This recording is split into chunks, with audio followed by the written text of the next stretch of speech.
Welcome to only IAS. स्वागत है आप सभी लोगों का प्रीलिम बूस्टर न्यूज डिस्कशन में। आज 12 अगस्त 2022 है, तो आइए देख लेते हैं कि ऐसे कौन से इंपॉर्टेंट आर्टिकल्स हैं जो आज हमें कवर करने हैं। हमारा फर्स्ट आर्टिकल स्माइल 75 इनिशिएटिव के बारे में है। इनिशिएटिव पे चलेंगे, लेकिन उसके पहले कुछ जानकारी आपको कन्वे कर देता हूँ। लगभग एक हफ्ते के लिए ये इनिशिएटिव मैं कंटिन्यू नहीं करूँगा, इसे कोई और फैकल्टी मेंबर कंटिन्यू करेंगे।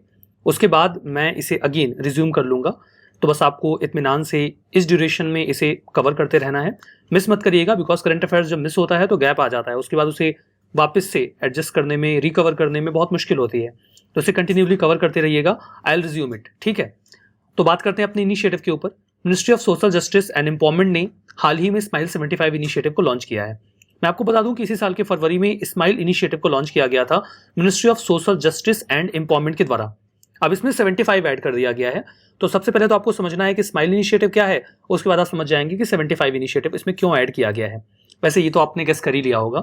स्माइल इनिशिएटिव का मतलब साफ है कि किसी के चेहरे पे आपको स्माइल लेकर आनी है। स्माइल की नीड सबसे ज्यादा किसको होती है? जो वल्नरेबल हो। वल्नरेबल में देखिए दो तरीके के सेक्शंस आ जाते हैं। एक तो जो ट्रांसजेंडर्स हैं, जिनके पास लाइवलीहुड के अच्छे मीन्स नहीं होते हैं, और दूसरे बेगर्स जो बेगिंग करने को बाउंड है, उन्हें कवर किया जाता है अंडर दिस स्कीम। इसमें मार्जिनलाइज जो इंडिविजुअल्स हैं उनको लाइवलीहुड और जो एंटरप्राइज स्कीम है उसको कनेक्ट करके और कई तरीके के इंटरवेंशन करके उनको मदद दी जाती है। अभी देखिए जो 75 इसमें ऐड किया गया है, हमें पता है आज़ादी के 75 साल पूरे हो रहे हैं, तो बहुत सारे इनिशिएटिव विद 75 आ रहे हैं। उसमें यहाँ पे भी 75 ऐड किया गया। तो इन जनरल तो इसका ऑब्जेक्टिव ये है कि cities, towns and municipal areas को हम बेगिंग फ्री बनाएं। एक ऐसी स्ट्रेटजी बनाएं कि उनको रिहेबिलिटेट कर दें और जो उनकी बेसिक नीड्स हैं उनको पूरा कर दें, उन्हें बेगिंग ना करनी पड़े। 75 ऐड किया गया है क्योंकि हम कवर करने वाले हैं 75 म्युनिसिपल कॉर्पोरेशंस, जहां पे मदद ली जाएगी एनजीओस की और बाकी के स्टेक होल्डर्स की, ताकि हम इन 75 म्युनिसिपल कॉर्पोरेशंस को पूरी तरीके से बेगिंग से फ्री बना लें। यहाँ पे फोकस ये रहेगा कि हम उनको रिहेबिलिटेट करें, मेडिकल फैसिलिटीज़ दें, काउंसलिंग दें कि वो बेगिंग ना करें, अवेयर करें उनको, एजुकेट करें, स्किल उनकी इन्हेंस करें ताकि वो other means of livelihood attain कर सकें, इकोनॉमिक लिंकेज उनको प्रोवाइड करवाएं, और जो बाकी के गवर्नमेंट के वेलफेयर प्रोग्राम्स हैं उनके साथ भी उनको जोड़ दें ताकि वो बेगिंग से बाहर निकल सकें। स्माइल स्कीम फुल फॉर्म है support for marginalised individuals for livelihood and enterprise. Smile इसी का एब्रिविएशन है। यहाँ पे वेलफेयर और रिहेबिलिटेशन दिया जाता है दो तरीके से, एक तो ट्रांसजेंडर कम्युनिटी के लोगों को और दूसरा ऐसे लोगों को जो बेगिंग में इन्वॉल्व हैं।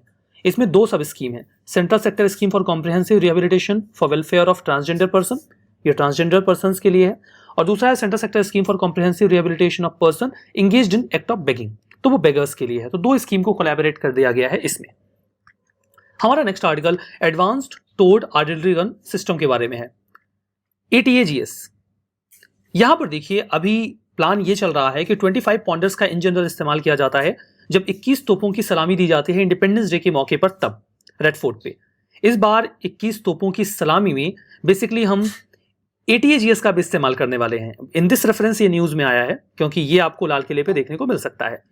अब देखिए एडवांस टोर्ड आर्टिलरी गन सिस्टम जो है ये हमने खुद ही तैयार किया है। 155 मिलीमीटर 52 कैलिबर की एक आर्टिलरी गन है। ये आर्टिलरी गन कुछ ऐसी दिखती है, आप इस इमेज में देख सकते हैं इसको। इसे ज्वाइंटली डेवलप किया है DRDO ने, और पार्टनरशिप कुछ प्राइवेट इंडस्ट्रीज की भी रही है, जैसे कि भारत फौज और टाटा ग्रुप, ठीक है। अब एडवांस टोर्ड आर्टिलरी गन सिस्टम में रेंज इसकी 45 किलोमीटर की है। एक ऑफिशियल ने कहा कि ये मोस्ट कंसिस्टेंट और एक्यूरेट गन है वर्ल्ड में। अब ये है कि नहीं है, खैर वो तो एक्सपेरिमेंट की बात है, बट ऐसा इसे टर्म किया जा रहा है। आने वाले समय में हम लॉन्ग रेंज गाइडेड म्यूनिशंस तैयार करेंगे, जिन्हें गाइडेड तरीके से हम कहीं पे भी लॉन्च कर सकते हैं। तो जब हम उन्हें डेवलप करेंगे तो उन्हें इस गन सिस्टम से लॉन्च किया जा सकेगा। ऑल इलेक्ट्रिक ड्राइव के माध्यम से ये इंश्योर करते हैं कि फ्री और रिलायबल ऑपरेशन इनका चले, बिना किसी मेंटेनेंस के लंबे समय तक काम में लिए जा सकें, ठीक है। हमारा next article audio visual co production treaty के बारे में है। ये ट्रीटी हम अक्सर अलग अलग देशों के साथ साइन करते रहते हैं। हाल फिलहाल में ये हमने ऑस्ट्रेलिया के साथ साइन किया है। क्या होगा इसमें? दो कंट्रीज के जो वेंचर्स हैं वो ज्वाइंट प्रोडक्शन करेंगे, फिल्म्स का, मूवीज का। Audio visual co production treaties अक्सर दो देशों के बीच में होती है, जहां पे वो प्लान करते हैं कि वो आपस में मिलके प्राइवेट, क्वासी गवर्नमेंट या गवर्नमेंटल एजेंसीज एक साथ मिलेंगी और किसी फिल्म को एक साथ मिलके प्रोड्यूस करेंगे। अभी तक लगभग हमने 15 audio visual co production treaties sign की हैं बाकी के अन्य देशों के साथ। तो इनमें अब ऑस्ट्रेलिया भी जुड़ गया है। वेरी करता है कि कौन कितना कंट्रीब्यूट करेगा। ये कंट्रीब्यूशन 20 से 80% तक हो सकता है, जो बाहर का स्टेक होल्डर इसमें कंट्रीब्यूट कर रहा हो। इससे क्या फायदा होता है? देखिए, इससे ऑस्ट्रेलिया के साथ हमारी टाइज थोड़ी बढ़ जाएंगी, आर्ट और कल्चर को हम शोकेस कर पाएंगे मिलके, और इससे हमारे देश का जो सॉफ्ट पावर है वो भी बढ़ेगा। फर्दर इससे एम्प्लॉयमेंट भी जनरेट होगा। जो आर्टिस्टिक, टेक्निकल और नॉन टेक्निकल पर्सनल एंगेज होते हैं ऑडियो विजुअल को प्रोडक्शन में, उन्हें थोड़ी मदद मिल जाएगी। हमारा नेक्स्ट आर्टिकल बटरफ्लाई माइंस के बारे में है। तितली के जैसा दिखने वाला एक माइन जिसको हाथ में लेते ही या फिर प्रेशर पड़ते ही ये एक्सप्लोड हो जाता है और एक व्यक्ति की जान जा सकती है। वैसे इसका इस्तेमाल नहीं किया जाता, ये खतरनाक है और इसके इस्तेमाल पर रोक है। लेकिन हाल फिलहाल में यूके मिनिस्ट्री ऑफ डिफेंस ने एक इंटेलिजेंस असेसमेंट में ये बताया कि यूक्रेन वॉर में इसका इस्तेमाल किया जा रहा है। अभी तो ये आरोप है रशिया के ऊपर कि रशिया इन बटरफ्लाई माइंस का इस्तेमाल कर रहा है। इसके पहले रशिया ने आरोप लगाया था कि यूक्रेन इस प्रकार के माइंस का इस्तेमाल कर रहा है। रशिया इस समय डोनेस्क और क्रामाटोर्स्क में इसका इस्तेमाल कर रहा है, ऐसा न्यूज में आया है। ये PFM-1 सीरीज का बटरफ्लाई माइन है। इस सीरीज का क्या मतलब होता है मैं आपको वो भी बता दूंगा। देखिए, जो एंटी पर्सनल लैंड माइन्स होती हैं ये दो तरीके से कैटेगराइज की गई हैं, PFM-1 और PFM-1S। अगर कोई टैंक आ रहा है तो माइंस बिछाई जाती हैं ताकि वो एक्सप्लोड कर जाए। तो टैंक के खतरे से बचने के लिए जो माइंस इस्तेमाल की जाती हैं वो तो की जाती हैं बिकॉज ये डिफेंस पर्पज से होता है। लेकिन यहाँ पे आप किसी एक इंडिविजुअल को टारगेट करते हैं, किसी सोल्जर को टारगेट करते हैं, इसमें सिविलियंस भी टारगेट हो जाते हैं। ये बहुत ही छोटी माइंस होती हैं। बटरफ्लाई माइन इनको नाम दिया जाता है या ग्रीन पैरेट भी कहा जाता है क्योंकि इनका कलर ग्रीन होता है और देखने में तितली जैसे लगते हैं। इन्हें बिखेर दिया जाता है। इसका एक बहुत बड़ा खतरा होता है सिविलियंस को, क्योंकि वो समझ नहीं पाते कि ये माइन है। ये माइन जैसा दिखता भी नहीं है और बच्चे बड़ा ट्रैप हो जाते हैं इसके चक्कर में। उन्हें ये खिलौने जैसा लगता है, लेकिन वो जैसे इसे हाथ में उठाते हैं ये एक्सप्लोड कर जाता है। इसके एक्सप्लोजन में एक और खराब बात है, ये बहुत ज्यादा एक्सप्लोजिव नहीं होता, बहुत बड़ा एक्सप्लोजन इससे नहीं होता। इसलिए जो भी पर्सनल इसके ट्रैप में आते हैं, बच्चे या सिविलियंस, उनकी जान नहीं जाती, रादर वो घायल हो जाते हैं और कई बार उनके कोई ऑर्गन का लॉस हो जाता है, उनके हाथ या पैर चले जाते हैं। इससे उनकी लाइफ बहुत ही बेकार हो जाती है। इसीलिए इस प्रकार की माइंस को रोका जाता है। इनकी जो दो कैटेगरी है PFM-1 और PFM-1S, दोनों में अंतर ये है कि जो दूसरा वाला है, ये वाला तो देखिए जब किसी टच में आएगा या वेट इसके ऊपर 5 किलो से ज्यादा पड़ेगा तो एक्सप्लोड कर जाएगा। PFM-1S जो है ये ऑटोमेटिकली एक्सप्लोड हो जाता है। इसका एक टाइम ड्यूरेशन होता है जो डिसाइड किया जा सकता है 1 से 40 घंटे के बीच में ये ऑटोमेटिकली एक्सप्लोड ना शुरू हो जाएगा। सपोज करिए यहाँ से आर्मी आने वाली है तो इसको यहाँ पे बिखेर देंगे और जैसे ही मतलब वो ड्यूरेशन फिक्स कर लेंगे कि इतने टाइम में वो यहाँ पहुंच जाएंगे, जैसे वो यहाँ पर होंगे एक्सप्लोड होने शुरू हो जाएंगे ऑटोमेटिकली, बिना किसी अगर कोई उनके ऊपर प्रेशर नहीं भी पड़ता है तब भी। बच्चे अट्रैक्ट हो जाते हैं, बटरफ्लाई जैसा दिखता है, कलर टॉय जैसा दिखता है, तो वो जैसे इससे खेलने की कोशिश करते हैं ये एक्सप्लोड हो जाता है। अफगानिस्तान के वॉर में रशिया ने इसका बहुत मैसिव स्केल पर इस्तेमाल किया था और उसमें बहुत सारे लोग, बहुत सारे बच्चे इसके ट्रैप में आ गए थे। बहुत ही सेंसिटिव होता है टच को लेकर भी, पिक करते एक्सप्लोड हो जाएगा। छोटा सा माइन है। तो वही बात है, डिटेक्ट भी नहीं कर सकते आप बहुत आसानी से क्योंकि प्लास्टिक का बना होता है, तो मेटल डिटेक्टर इसको डिटेक्ट भी नहीं कर पाते। तो बहुत ही खतरनाक है ये माइन जिसका इस्तेमाल अब हो रहा है। ओटावा कन्वेंशन आया था 1997 में, जहां पे ये कहा गया कि जो APL है, APL का मतलब एंटी पर्सनल लैंड माइंस, वो लैंड माइंस जो किसी व्यक्ति के अगेंस्ट में लॉन्च की जाती हैं, किसी पर्सनल के अगेंस्ट में लॉन्च की जाती है, तो होती है टैंक्स के अगेंस्ट में होती हैं, ये इंडिविजुअल के अगेंस्ट में होती हैं। सी माइंस होती हैं जो बाकी तरीके से डिस्ट्रॉय करती हैं, जो अपोजिशन के इक्विपमेंट है उनको। तो यहां पे देखिए इनकी use, stock piling, production, transfer, इसे बैन किया गया है। इसे anti personal mine ban treaty के नाम से भी पुकारा जाता है। यह भी कहा गया कि जो भी इसे साइन करेगा उसे with in 4 year APL destroy करना होगा। स्टॉक पाइल, उसके पास जो कुछ भी है, उनके पास जो भी APL की होल्डिंग है, जो जगह जगह पे प्लांट की गई है, मिट्टियों में बिखेरी गई है, उसे विद इन 10 ईयर्स वो खत्म करेंगे, हटा देंगे। कुछ देश जो इसको पास में प्रोड्यूस करते रहे हैं, इस्तेमाल करते रहे हैं, उन्होंने अभी तक इस ट्रीटी को रेटिफाई नहीं किया गया है, उनको रेटिफाई नहीं किया है। और मैं आपको बता दूं कि ना रेटिफाई करने वाले देशों में इंडिया भी शामिल है। तो US, चाइना, पाकिस्तान, रशिया, इन सभी लोगों ने इस ट्रीटी को साइन नहीं किया है, इसलिए उसका इस्तेमाल करते हैं। हमारा नेक्स्ट आर्टिकल नोवेल लैंगिया हैनिपा वायरस के बारे में है। चाइना ने अपना पास्ट रिकॉर्ड मेंटेन किया है और वो अपने परफॉर्मेंस को गिरने नहीं दे रहे हैं। एक के बाद एक वो नए वायरस लॉन्च करते चले जा रहे हैं और हाल फिलहाल में जो उन्होंने एक वायरस लॉन्च किया है, इसका नाम है नोवेल लंगिया हैनिपा वायरस। मतलब एक वायरस है जिसे चाइना में डिटेक्ट किया गया। ऐसा नहीं कि उन्होंने बना के तैयार करके लॉन्च कर दिया, क्या पता किया भी हो, किसको पता है। कोविड की इन्वेस्टिगेशन तो आज तक ना हो सकी। 3 साल हुए हैं नोवेल कोरोना वायरस को आए हुए और अब एक नया नोवेल लैंगिया वायरस आ गया है, जिसे 2 ईस्टर्न जो चाइना के प्रोविंस है वहां पर डिटेक्ट किया गया। इसे ईस्टर्न चाइना में डिटेक्ट किया गया है। इसमें आता है बुखार और उसके बाद सिचुएशन खराब होने लग जाती है। जिनको भी ये हुआ उनका कोई एनिमल एक्सपोजर पास्ट में रहा है, मतलब ये एक जेनेटिक डिसीज है जो जानवरों से इंसानों में आ जाती है। ये हैनिपा वायरस का ही एक टाइप है जो जेनेटिक वायरस है, मतलब एक एनिमल से इंसानों में आ जाने वाला एक वायरस। ये मोजियांग हैनिपा वायरस फैमिली से बिलोंग करता है, जिसे सदर्न चाइना में डिटेक्ट किया गया था। सिम्टम्स, फीवर आएगा, फटीग होगा, थकान महसूस होगी, कफ, नोजिया और सिर दर्द होना शुरू हो जाएगा। बहुत ही कॉमन सिम्टम्स हैं। इससे लिवर को इन्फेक्शन हो सकता है, किडनी प्रभावित हो सकती है, ल्यूकोपेनिया हो सकता है जिसमें ल्यूकोसाइट्स बॉडी में कम हो जाते हैं, जो हमारे इम्यून सिस्टम का एक इंपॉर्टेंट हिस्सा होते हैं, मतलब ये हमारी इम्यूनिटी को भी गिरा देता है, बिल्कुल वैसे ही जैसे हमारी इम्यूनिटी कमजोर हो जाती है कोविड में। ये एनिमल से इंसानों में होता है, लेकिन ये इंसानों से इंसानों में होता है कि नहीं होता है अभी हमें पूरी तरीके से पता नहीं है, लेकिन हाँ नहीं होता है ये भी नहीं कहा जा सकता।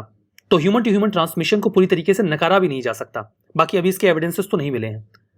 ये प्रीडोमिनेंटली जो श्रीव्स है यानी कि छछूंदर आप जानते होंगे, वो उसका नेचुरल होस्ट होता है। मतलब ये वायरस आरएनए वायरस है जो कि श्रीव्स में पाया जाता है। मतलब समझ रहे हैं ना, किसी न किसी ने तो छछूंदर खाया है जिसके बाद ये फैलना शुरू हुआ है। इसके लिए देखिए हमारे पास कोई वैक्सीन तो है नहीं, तो सिम्टम्स ट्रीट किए जाते हैं, सपोर्टिव केयर दिया जाता है ताकि व्यक्ति की जान को बचाया जा सके। हमारा next article universal postal union के बारे में है। हाल ही में यूनियन कैबिनेट ने, जिनको लीड किया गया प्राइम मिनिस्टर के द्वारा, उन्होंने जो यूनिवर्सल पोस्टल यूनियन का कॉन्स्टिट्यूशन है उसमें कुछ अमेंडमेंट किए हैं। देखिए ये ग्लोबल संस्था है यूनिवर्सल पोस्टल यूनियन, और जो संस्थाएं काम करती हैं उनके काम करने के लिए उनके पास एक कॉन्स्टिट्यूशन होता है। ऐसा नहीं कि कॉन्स्टिट्यूशन किसी कंट्री के पास हो, कॉन्स्टिट्यूशन कई सारी संस्थाओं के पास भी होता है, उसी कॉन्स्टिट्यूशन रूल्स एंड रेगुलेशंस के बेसिस पे वो काम करते हैं। तो जो यूनिवर्सल पोस्टल यूनियन का कॉन्स्टिट्यूशन है उसमें हाल फिलहाल में अमेंडमेंट किया गया, ठीक है। तो 27th यूपीयू कांग्रेस हुआ अभी अबिजान में, कोट डिआइवर में, वहां पे कई सारे अमेंडमेंट किए गए यूपीयू के कॉन्स्टिट्यूशन में, यूनिवर्सल पोस्टल यूनियन के कॉन्स्टिट्यूशन में, जहां पे क्लैरिटी लाई गई। जो भी इश्यूज, लॉन्ग स्टैंडिंग डिस्क्रिपेंसीज है उनको हटाया गया, एक्सेप्टेंस या अप्रूवल का मैकेनिज्म क्या होगा, और जो रिक्वायर्ड बदलाव थे, जो Vienna conventions on law of treaties 1961 के अकॉर्डिंग जरूरी थे, वो सारे बदलाव इसमें किए गए। अब चूंकि इंडिया उसका सिग्नेटरी है, तो जो अमेंडमेंट इसमें किए गए हैं वो इंडिया को अप्रूव करने होंगे कि भाई आपने जो अमेंडमेंट इसके कॉन्स्टिट्यूशन में किए हैं मुझसे सहमत है, हमें कोई दिक्कत नहीं है। तो उन्हें ही हाल में अभी अप्रूव कर दिया गया इंडिया के द्वारा। इस ट्रीटी को बॉन में 1874 में साइन किया गया था। ये दुनिया में जितने भी पोस्टल सेक्टर के प्लेयर्स हैं उनके बीच में कोऑपरेशन को स्टैब्लिश करता है। आप अपना एक सामान एक जगह से दूसरी जगह पोस्टल सिस्टम के माध्यम से भेजते हैं। इसमें पब्लिक पोस्टल सिस्टम और प्राइवेट पोस्टल सिस्टम दोनों ही शामिल होते हैं। तो इनका एक यूनिवर्सल नेटवर्क है, पूरी दुनिया में ये प्रोडक्शन सर्विसेज प्रोवाइड करवाते हैं। तो उनके बीच में कोऑपरेशन बना रहे, यही काम यूपीयू करता है। यह हेडक्वार्टर्ड है स्विट्जरलैंड के बॉन में। सिग्निफिकेंस ये है कि यूनाइटेड नेशंस की स्पेशलाइज्ड एजेंसी है और दूसरा सबसे पुराना इंटरनेशनल ऑर्गेनाइजेशन है।